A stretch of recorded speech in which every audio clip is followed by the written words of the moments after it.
এবার ফিফা সভাপতি জিয়ান্নি ইনফান্তিনোকে সমালোচনা করেই চাকরি হারালেন ফিফার চিফ অপারেটিং অফিসার কেভিন লামুর। ফিফার টুর্নামেন্টে বেসরকারি বিনিয়োগের প্রস্তাবের সমালোচনা করেছিলেন লামুর। সেই সমালোচনার মাত্র ৩ সপ্তাহের মধ্যেই তিনি চাকরি হারিয়েছেন বলে বিবিসি স্পোর্টসকে জানিয়েছে সংশ্লিষ্ট সূত্র। লামুরের চাকরি হারানোয় বিশ্ব ফুটবলে শুরু হয়েছে তুমুল সমালোচনা।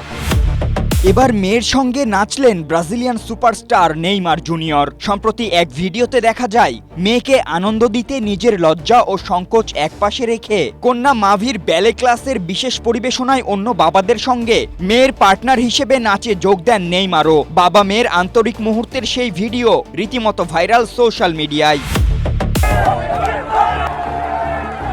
টেস্ট ক্রিকেটের নতুন পরাশক্তি হতে যাচ্ছে বাংলাদেশ। তাদের এমন জয়ে আমি অবাক। অস্ট্রেলিয়ার মাটিতে টেস্ট জয় সহজ নয়। অজিদের হারানোর পর টাইগারদের পারফরম্যান্স নিয়ে এমনই মন্তব্য দক্ষিণ আফ্রিকার কিংবদন্তি ক্রিকেটার ডিভিলিয়ার্সের।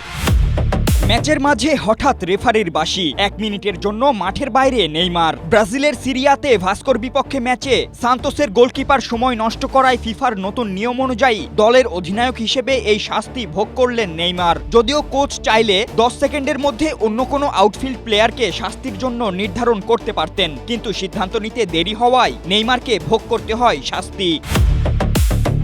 এক ক্লিকে খেলার বিশ্ব।